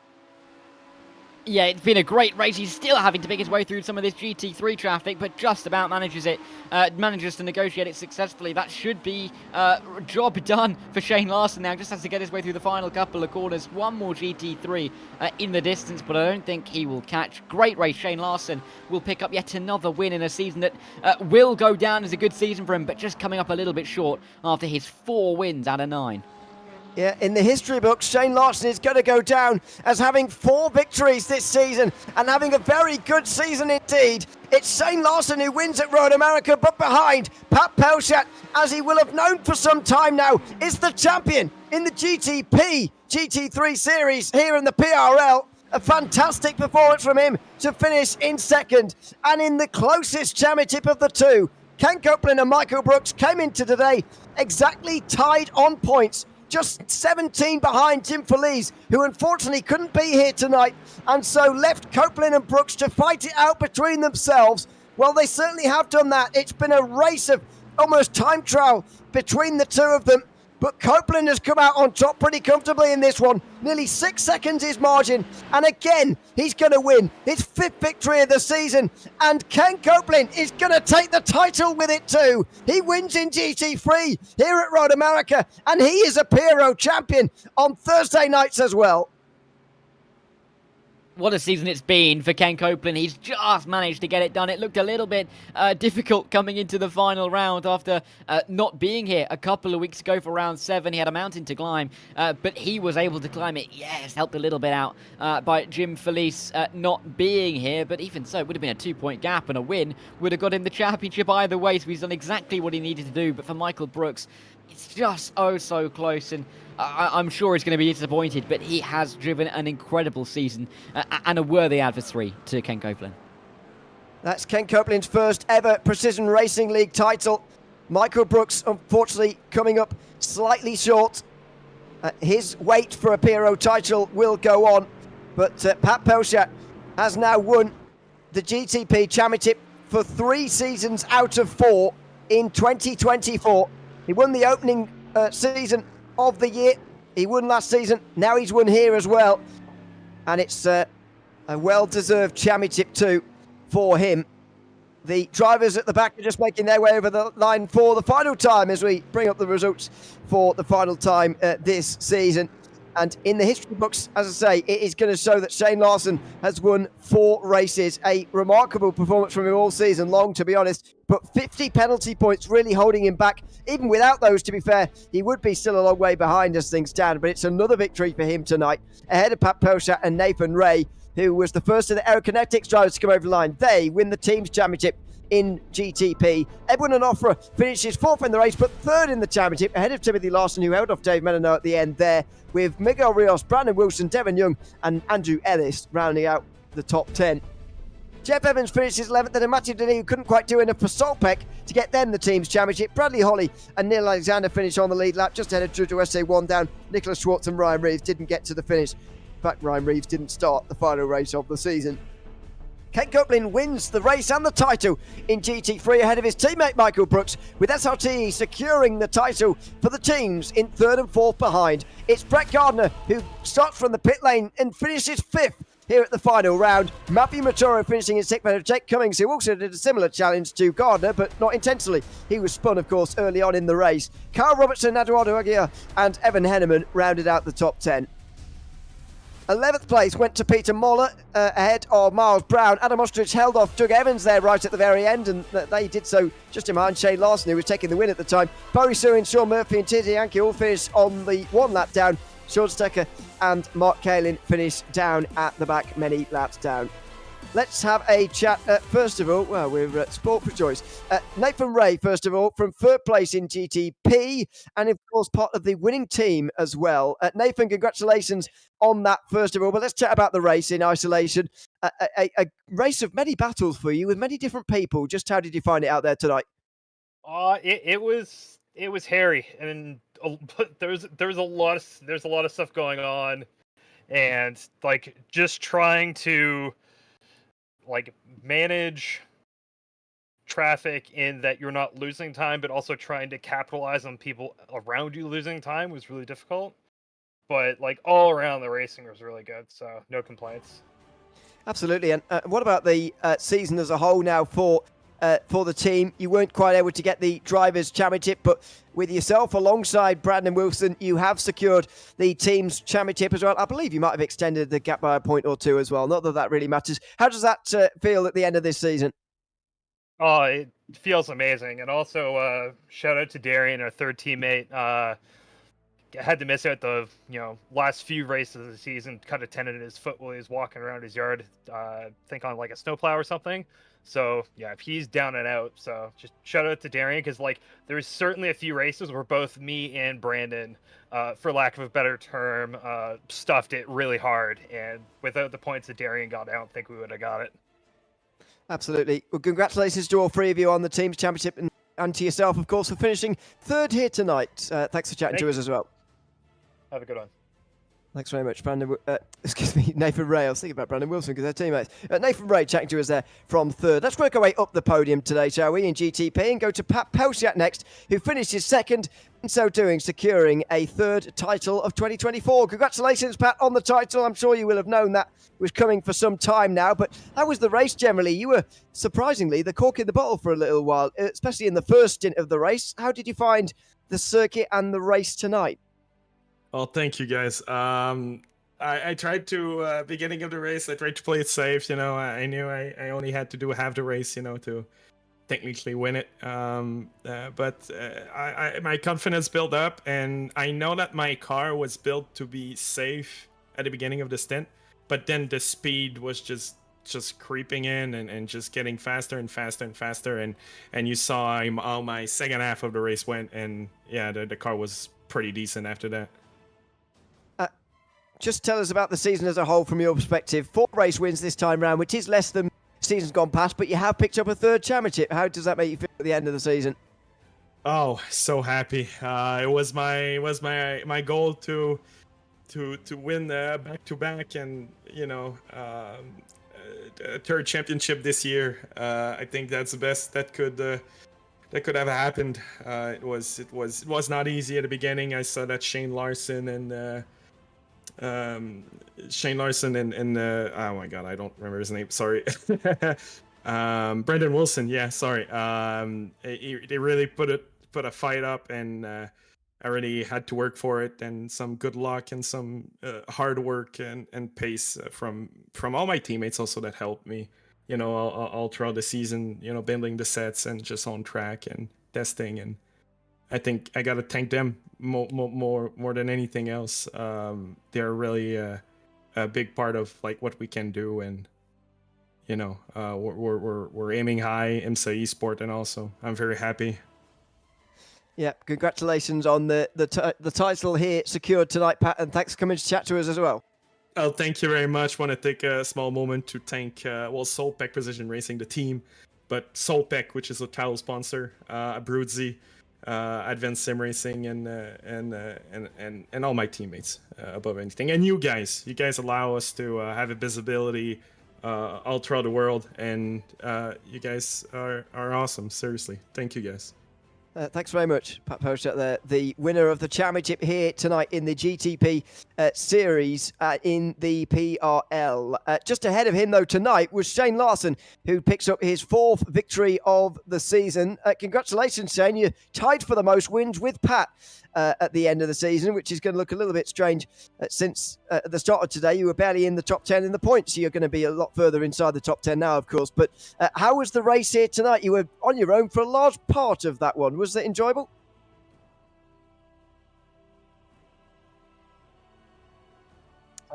We can't hear him at the moment.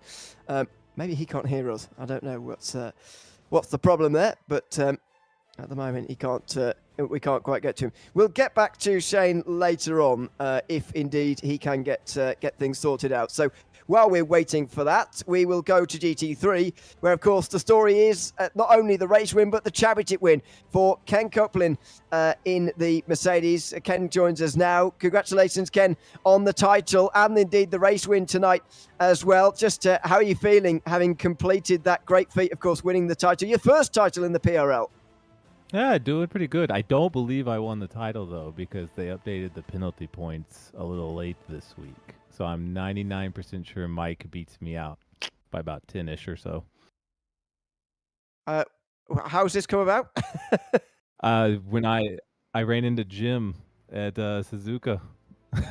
I did bad things on lap 1, so I got 15 penalty points. Oh, I see. Well, that's not in the points at the moment. That's exceedingly helpful. Okay. Yeah. Okay. I'm here to help, man. I'm here to help. Thanks. I just wish you could have done it about an hour and a half ago. It's not your. It's fine. But how was the race on the whole in isolation? I mean, you got away pretty well, and you didn't see anybody else for the remainder of the race. Was it good round here at Road America tonight?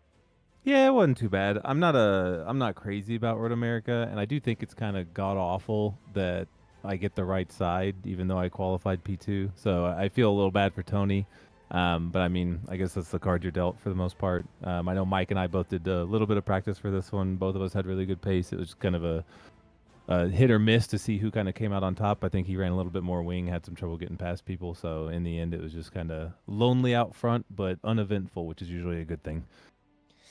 Absolutely, it certainly is. Well, congratulations on taking another win regardless. I'm going to take your word for the championship. So there you go. But you've still got 5 wins on the season, and that's a great record to have. Congratulations on that, Ken, and thanks for coming to chat to us tonight as well. Yeah, absolutely. And thank you all for the awesome broadcast every week. It's been a pleasure all season. Thanks very much. Ken Copeland there, the winner tonight at Road America, just ahead of Michael Brooks, who joins us from 2nd place tonight. I thought, Michael, that meant that you hadn't won the championship, and Ken had, but as it turns out, you have. Is that your understanding? Yeah, I believe so. I think there were some late penalty points that were sent to Ken after his turn 1 incident at Suzuka, so I knew I just had to finish, I think, top 8. to finish in the championship points if Jim didn't show up. So, yeah, I mean, I really wasn't expecting this, especially mid-season with where it started. Well, exactly. You say the way it started. You did get off to a fantastic start with a win initially, but I get what you mean. Afterwards, a few rounds where you were certainly less than happy with the result. But how has the season been overall to bounce back from that, and of course, really get a run going at the end here with the last 2 weeks? Of course, race wins. I mean, yeah, it feels good, but it goes without saying, if Ken didn't miss his race, he had the pace to be the champion. I mean, he just has insane pace every single week. So congrats to him. I know he probably should have deserved it a little bit more than me. But yeah, I can't complain. Pretty happy with how the season finished up. From mid-season, had those couple rough races, especially at like Zolder. But yeah, it was all about just kind of cleaning up my act towards the end and finishing on the top. Well, congratulations on that, Michael, and the title indeed as well. And we didn't announce it at the so I apologise for that, because we had no idea about the points, but anyway, it's fine. Congratulations on that, and thanks for coming to chat to us throughout the season. Hey, thank you so much. Great job with the interview, guys. Thanks very much. Michael Brooks there, the winner of the championship, maybe, at the end of the season here tonight. It does appear that Shane Larson's got himself sorted out, but I'm going to go to Tony Costello first. We'll just clean up GT3 before we go back to the prototypes. And welcome in, Tony Costello. Congratulations, Tony, on a podium here tonight. And, of course, sealing SRTE's championship. You have finished on the podium for the second time this season. How does that feel here at the end of Road America tonight? Thanks a bunch. Yeah, it feels really good. Joey and I both were just, shooting hard. Jim, our teammate, couldn't be on tonight, so we really just wanted to come home with the team championship. So I'm really excited about that, and having Joey and I finish 3 and 4 was great. I really didn't have anything for Michael or Ken, and I believe Ken won the championship. Is that correct?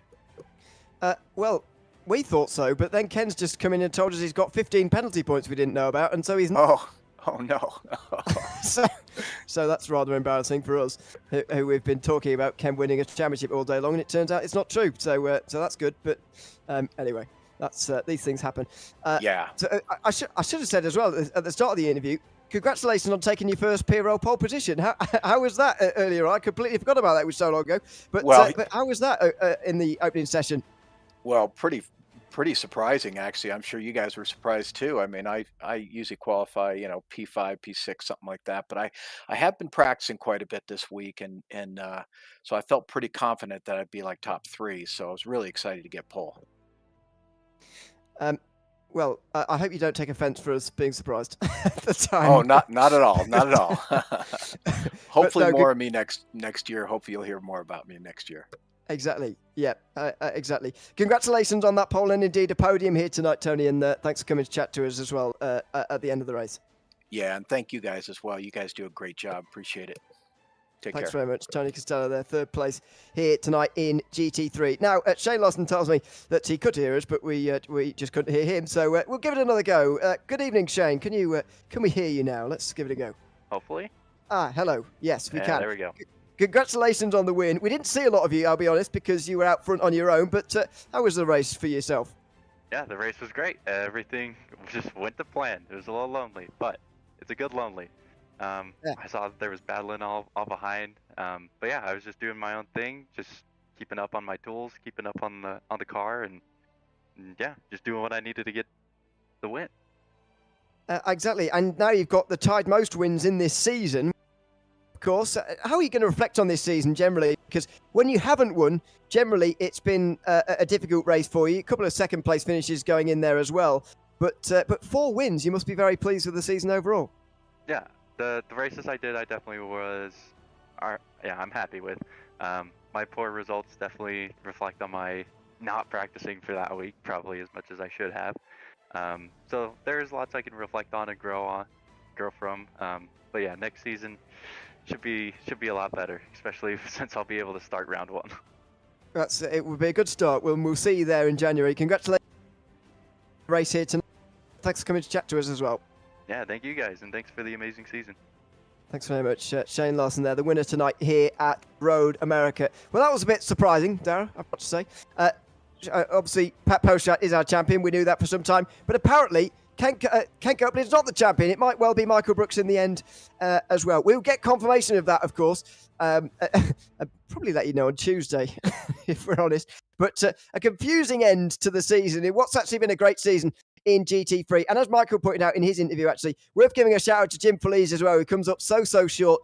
Fortunately, the only round he was missing from this season was one that he couldn't drop, and possibly without that, he would have been the champion this season. He must be very disappointed to miss out so narrowly as well. 3 great drivers at the top of our GT3 championship at the end of this season. Yeah, a couple of drivers missing out more narrowly than we would have previously thought. But hey, that's the PRL. It keeps us on our toes, isn't it? And a lot of these drivers have had seasons where they've had to keep themselves on their toes all season long. It's been an up and down season. But for Pat Pelchat and seemingly Michael Brooks, they've rode their way through the storm in the best way possible, and they've got themselves to the top of the tree. But you know, we aren't done in the PRL yet. We might get some more clarity on those championship fights. Yes, indeed. We'll see. Make sure you join us again on Tuesday night here on RaceSpotTV for the final Precision Racing League broadcast of the season. It is the fixed and sprint series finale from Sebring, and we very much hope to see you then from 8:30 Eastern Time.